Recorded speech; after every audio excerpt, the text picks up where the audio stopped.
What happened was this.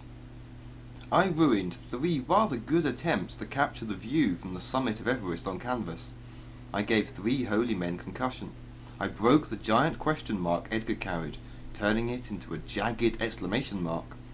I uprooted 4 flags, I rammed the toilets and ran over with my ravaged rubber wheels dozens of the white-clad Scepticism Inc. employees. I screamed, cried, and then fell over into a pile of snow, chewed chewing gum, used pope doms, cigarette butts, empty beer cans, and peanut shells. Edgar and 4 others managed to carry me to the cable car that ran from the summit along the northeast shoulder and then down the North Ridge. Scepticism Inc. had built the cable car system for an estimated cost of £45 million. When I had begun my attempt on Everest, the cable car system was not even a spark in Edgar Malroy's eyes. Halfway down the North Ridge of Everest, I lost consciousness altogether.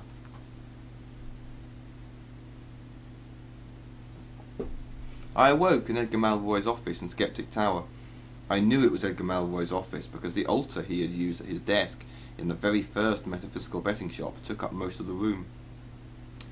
Facing the altar/desk were 2 giant doors with question marks engraved on them. The 3 remaining walls were made of glass, as was the floor. It felt as if I was hovering 350 metres in the air above London.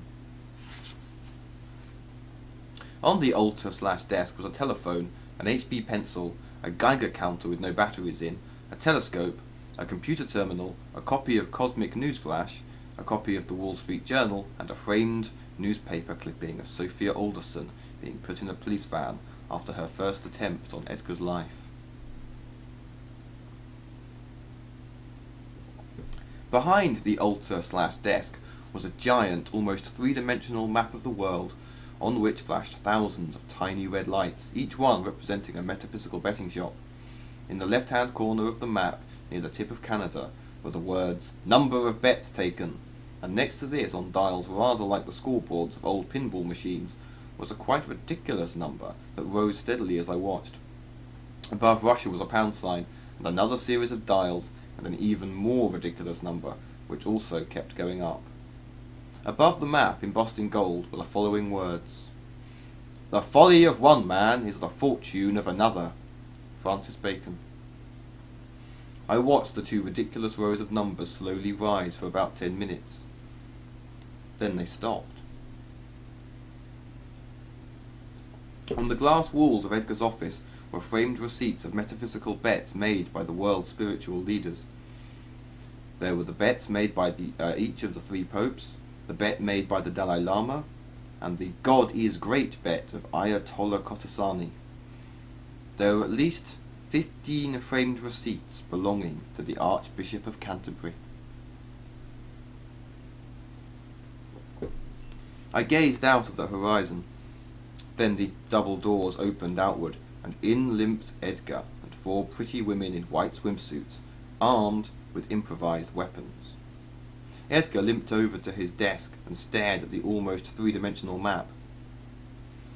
He looked old. His head was all bandaged up, and his limp was worse than ever. "Just as we feared, it stopped. That must mean it's planet-wide," he said, tapping his 3-dimensional map with his walking stick. "When did it stop?"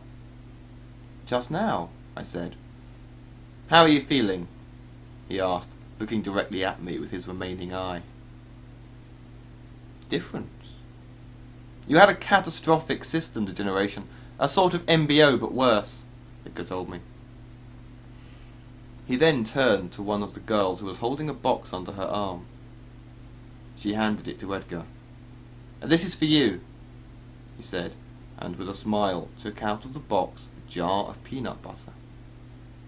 The inventor of peanut butter, George W. Carver of the Tuskegee Institute in Alabama, also invented peanut shampoo, peanut linoleum, peanut glue, peanut shoe polish, peanut shaving cream, peanut soap, and even peanut axle grease, I said. Edgar opened the jar, inside of which was a photocopy of my bet that God existed. Wrapped in the receipt was a 1 mm square of what looked like silicon. What is it? I asked. Your belief in God. One of my technicians removed it this morning. I don't believe you. You also don't believe in God anymore, do you? Have a go. Ask yourself. I didn't. The absolute certainty that the universe was under the watchful eye of an all-powerful being was completely and utterly gone. All that remained was a sort of fog. Well, asked Edgar, putting down his Geiger counter, is there a God? Who knows? I said. At that, Edgar and his 4 employees gave me a standing ovation, and I realized I had become an agnostic.